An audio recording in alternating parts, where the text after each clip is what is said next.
Saat ini ada lebih dari 200 jenis vaksin COVID-19 yang sedang dikembangkan di seluruh dunia. Setiap negara berlomba menciptakan vaksin sendiri, namun proses untuk mencapai persetujuan WHO dan menciptakan vaksin yang aman tidak gampang dan memakan waktu yang cukup panjang. Vaksin harus melewati beberapa percobaan uji klinis. Pertama adalah modeling atau studi in silico menggunakan komputer untuk menciptakan simulasi untuk mengevaluasi penelitian. Berikutnya, in vitro, percobaan dalam sel. In vivo, percobaan pada hewan. Jika berhasil dan tidak ada efek samping, vaksinasi akan maju ke tahap clinical trial atau percobaan kepada manusia. Pada fase 1, vaksin akan disuntikan ke 100 kandidat.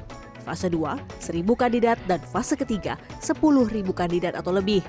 Jika lolos, vaksin akan diteruskan ke Badan Pengawas Obat dan Makanan atau BPOM untuk mendapatkan sertifikat izin edar. Menurut juru bicara Satgas Penanganan COVID-19, Wiku Adhisa Smito, ada 3 kriteria yang wajib dimiliki dalam memproduksi vaksin. Prinsip utama produksi vaksin sesuai dengan arahan Presiden Joko Widodo diantaranya adalah memastikan pengadaan dan pelaksanaan vaksinasi betul-betul aman dan efektif, melalui dan mengikuti kaidah-kaidah ilmiah berdasarkan data sains dan standar kesehatan.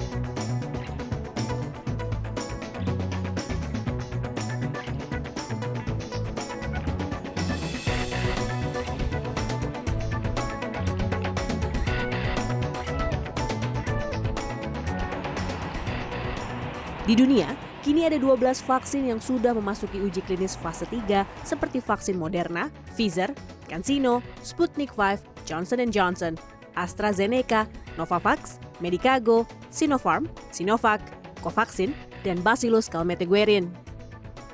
Dan terdapat 6 vaksin yang sudah disetujui untuk penggunaan terbatas di masing-masing negara seperti vaksin Epiva Corona dan Sputnik V yang sudah digunakan di Rusia dan Uni Emirat Arab.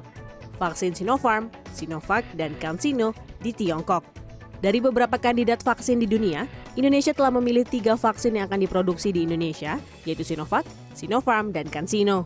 Masing-masing vaksin bekerja dengan metode berbeda. Sinovac dan Sinopharm menggunakan metode inactivated vaccine, dan CanSino menggunakan metode rekayasa genetika. Presiden Republik Indonesia, Joko Widodo, menargetkan akhir Desember pemerintah sudah dapat melakukan vaksinasi vaksin Sinovac dengan aman dan telah lulus uji klinis. Kita memperkirakan kita akan mulai vaksinasi itu di akhir tahun atau di awal tahun. Akhir tahun 2020 atau di awal tahun 2021. Namun menurut epidemiolog Universitas Airlangga, Windu Purnomo, target vaksinasi di bulan Desember sangatlah tergesa-gesa. Pemerintah harus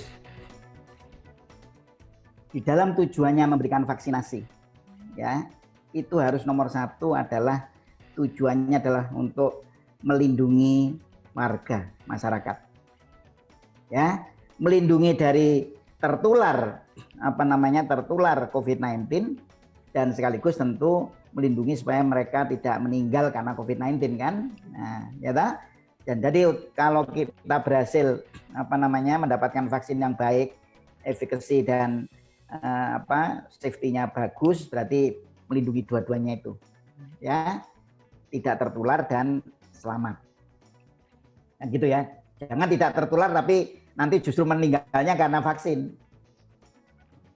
Misalnya ya, atau cacat karena vaksin, nggak boleh. Nah, makanya tunggu dulu. Indonesia sendiri tidak kalah bersaing dalam mengembangkan vaksin buatan sendiri, yaitu vaksin merah putih yang kini sedang dikembangkan dalam laboratorium Eijkman dan Bio Farma. Vaksin merah putih sekarang berada di fase in vivo atau percobaan pada hewan yang ditargetkan rampung pada pertengahan 2021. Diah Ayu Lestari, Jakarta.